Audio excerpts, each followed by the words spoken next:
Our today's topic is Johnson's Dictionary Grammarians, Vocabulary Formation and Introduction of Passives.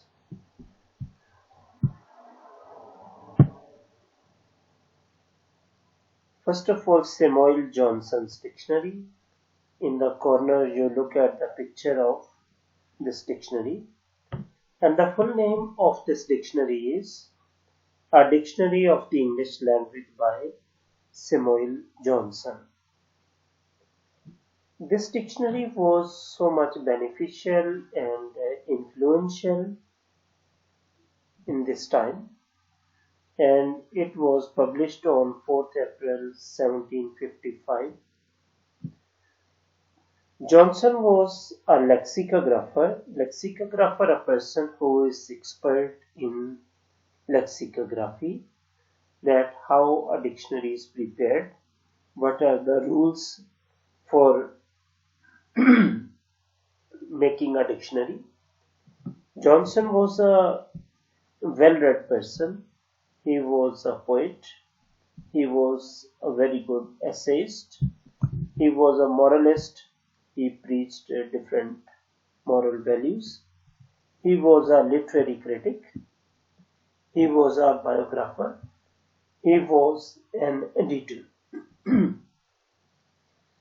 to his such academic worth and profile, he was requested to write a dictionary. Basically, London booksellers requested Samuel Johnson to write a new dictionary for them because old dictionaries were not fulfilling their purpose, as there were new demands after printing press, and many new words were present in the society, but they were not included in older dictionaries. So he was requested to write it, and he spent 8 years to write this dictionary. This dictionary was not the first dictionary of that time. Rather, there were 20 dictionaries present before Samuel Johnson.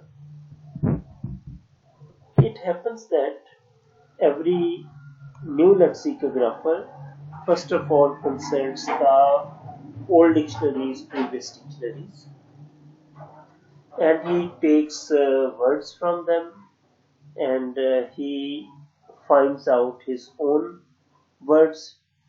Nowadays, corpus studies has facilitated in the dictionary making process.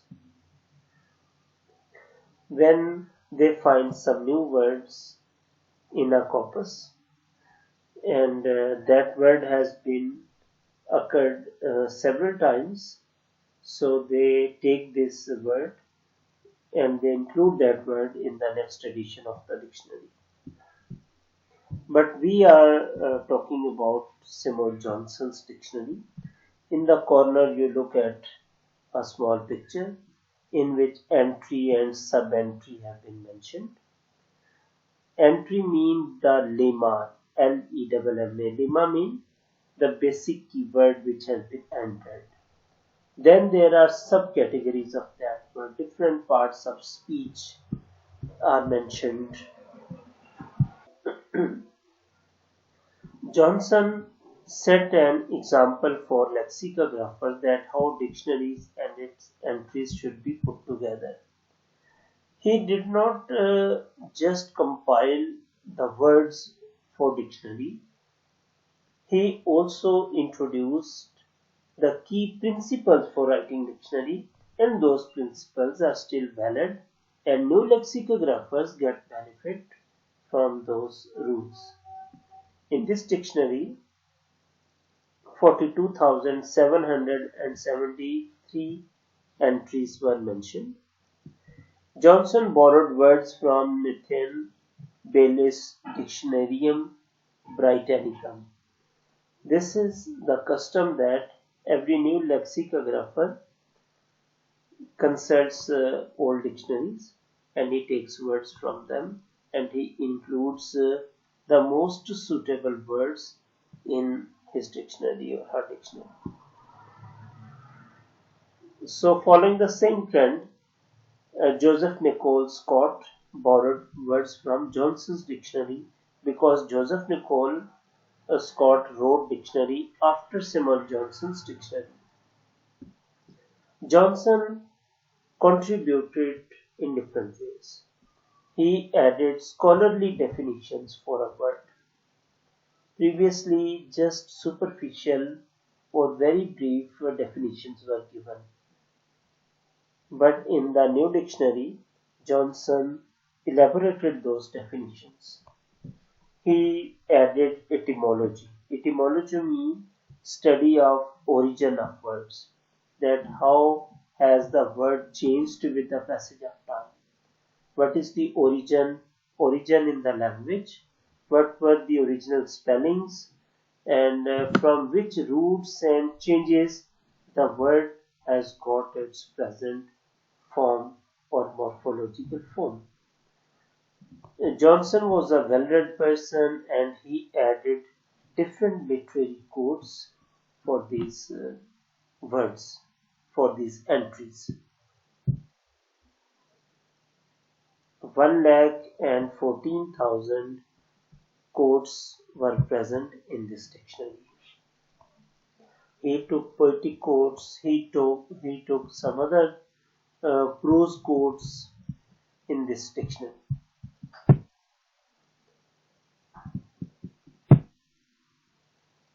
Johnson spent 8 years to write this dictionary in England, and Webster in America spent 22 years to learn 26 languages and to write his dictionary. So obviously Webster's work is bigger, comprehensive, and it has long-lasting effects. That's why later on Webster was declared as the father of dictionaries, and his date of birth was declared as the dictionary day. When Johnson compiled this dictionary, and he was paid 1,500 guineas. 1 guinea is equal to 1/4 ounce of gold. Its present worth is 2,25,000 British pounds.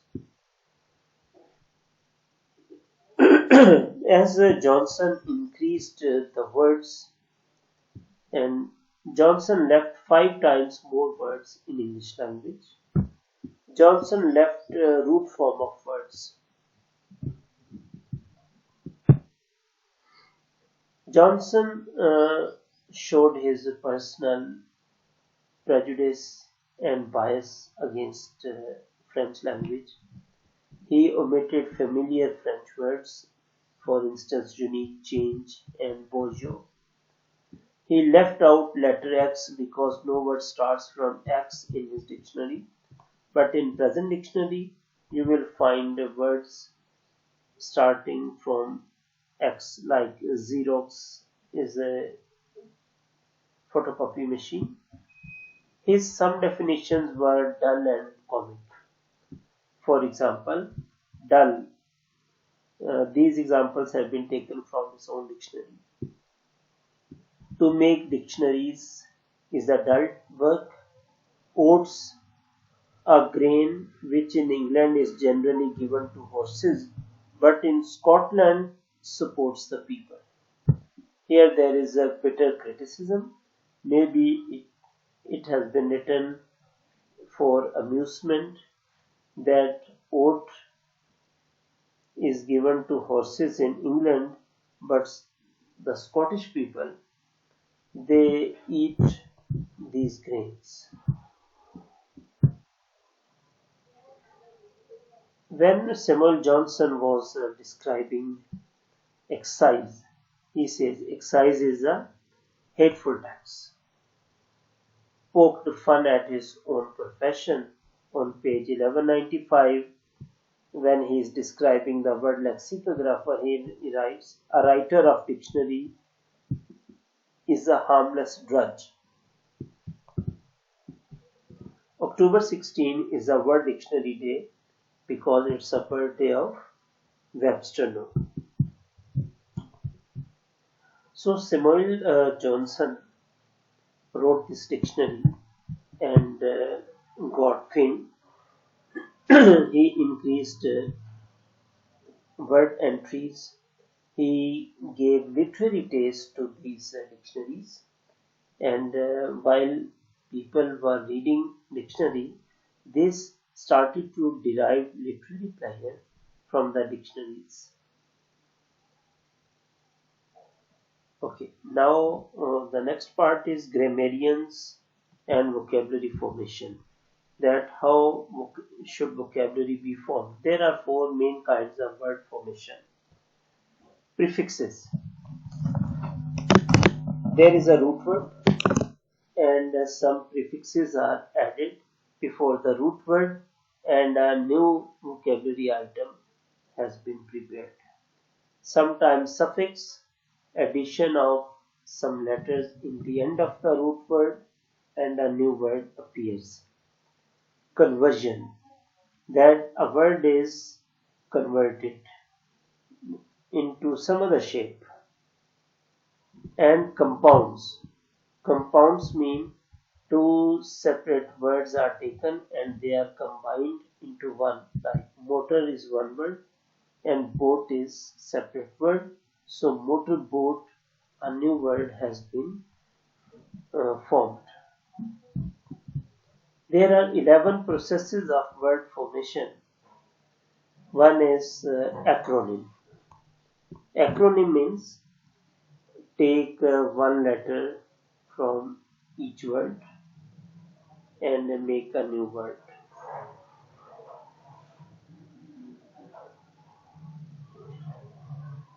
Like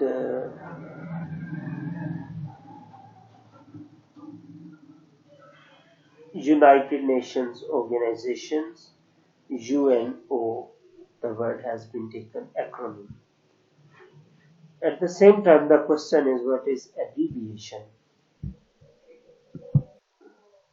Abbreviation is like DR is an abbreviation for the word doctor.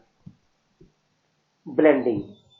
Blending means two words are mixed, like smoke is one word, fog is another word, but its a new blended word is smog. Borrowing. Borrowing means borrow words from other languages, like barbecue. Barbecue is a borrowed word in English language. Alcohol is an Arabic word, but it has been borrowed from Arabic word for English language. Antonomy, an epithet or phrase replaces a proper name. There is a phrase which covers or which denotes a proper name. Conversion. Conversion means convert. Sometimes we take a word from one domain of knowledge and we use it in some other domain of knowledge.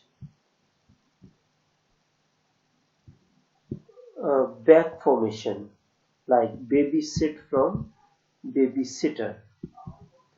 Compounding means mixing two separate words. Like house is a separate word, wife is a separate word, housewife is a compounding word. Derivation. Derivation means derived from a word. Clipping. Clipping means cutting, decreasing. The full word is gymnasium and the clipped word is gym.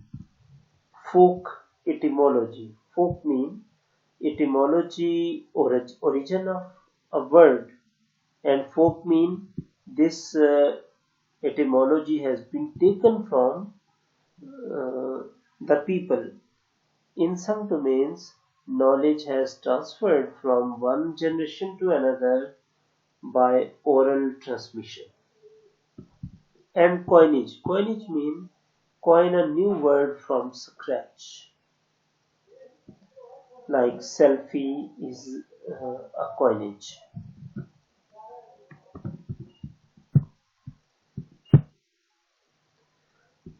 Some of these rule systems that govern a language include phonology, morphology, syntax, semantics, and pragmatics.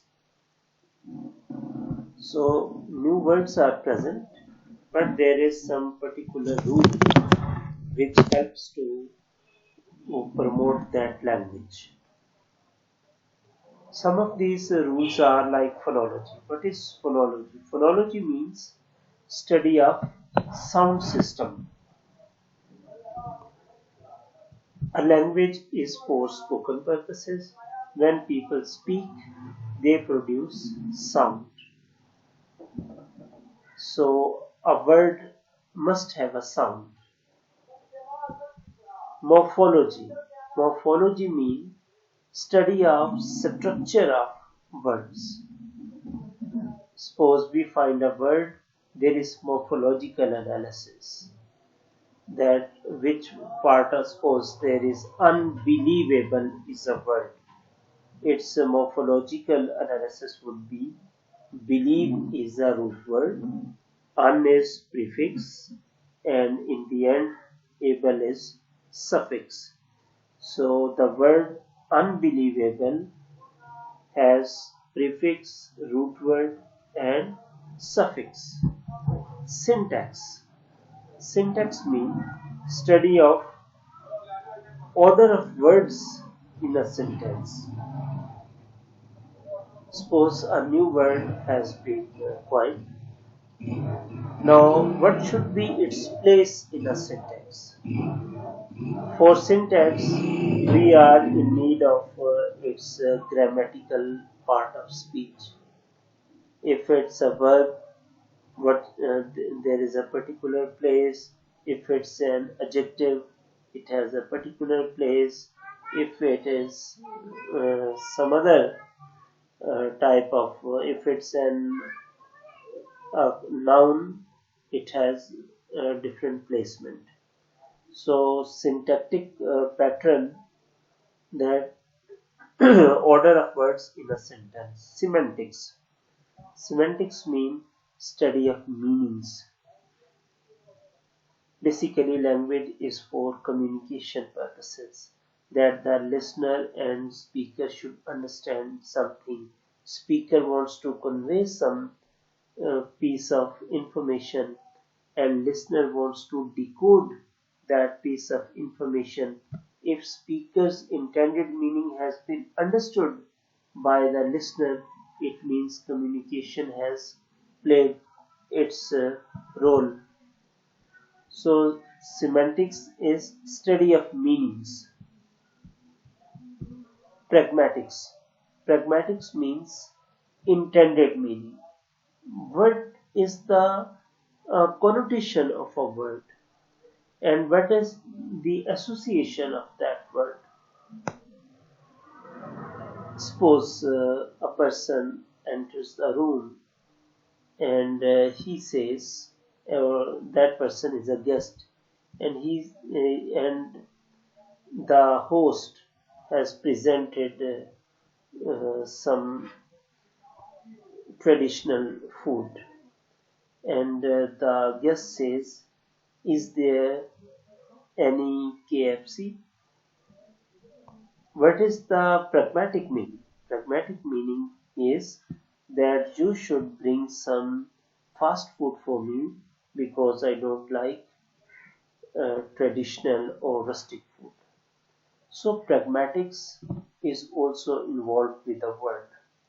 Word does not communicate in isolation. Word has its far-flung roots. That word must produce some sound.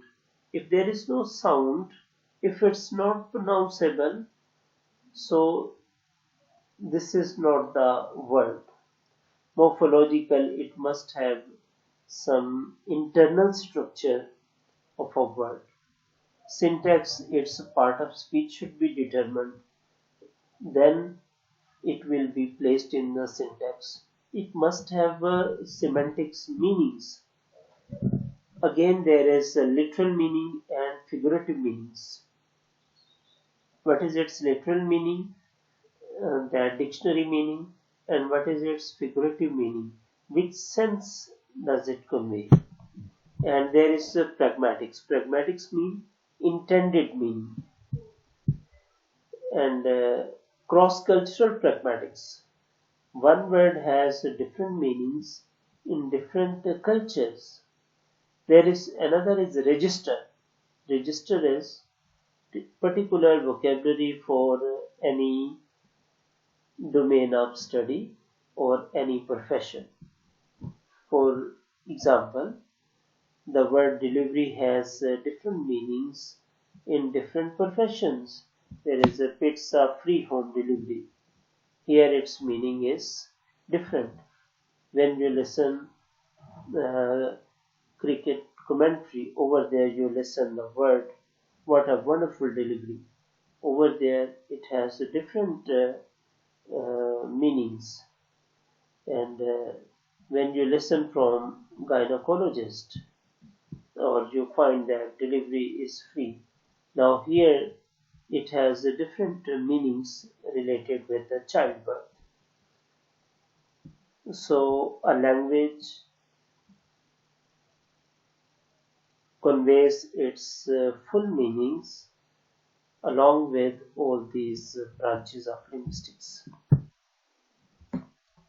Introduction of passives. Passive voice. Active voice and passive voice. In active voice, you find active subject. Subject has been mentioned. In passive voice, subject has not been mentioned. If subject has been mentioned, its role is passive. Now question is, if subject has been mentioned in a sentence passively, so why do we use passive voice? Basically, passive voice is used when subject is not given, subject is not known. Suppose your shoes have been stolen, but you don't know who has stolen the shoes. You just know one thing, that your shoes have been stolen, but you don't know who has stolen. So at that time we use passive voice. Sometimes the doer of the action is quite evident. Everybody knows, or at least Muslims know, that God has created this universe. And there is no need to mention again and again that God has created universe. You can say the universe has been created. So subject is understood. So primarily passive voice are used at two steps. Number one, subject is not given. Number two, subject is quite familiar, that everybody knows it. Or sometimes we don't want to mention the subject.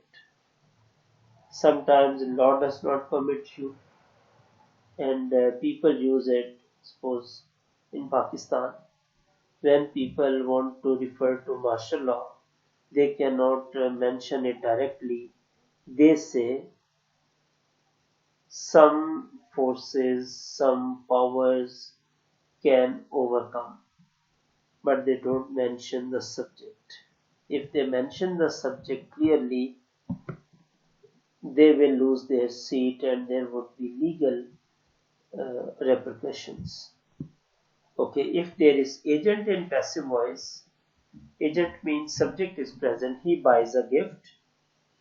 A gift is bought by him. Here, him by him. Here, subject is present, agent is present, but its role is passive. Agentless, where subject is not present. The shoes were stolen. The universe was created. If you have any question regarding this lesson, you are free to ask these questions on Google Classroom. Thank you so much. Best wishes.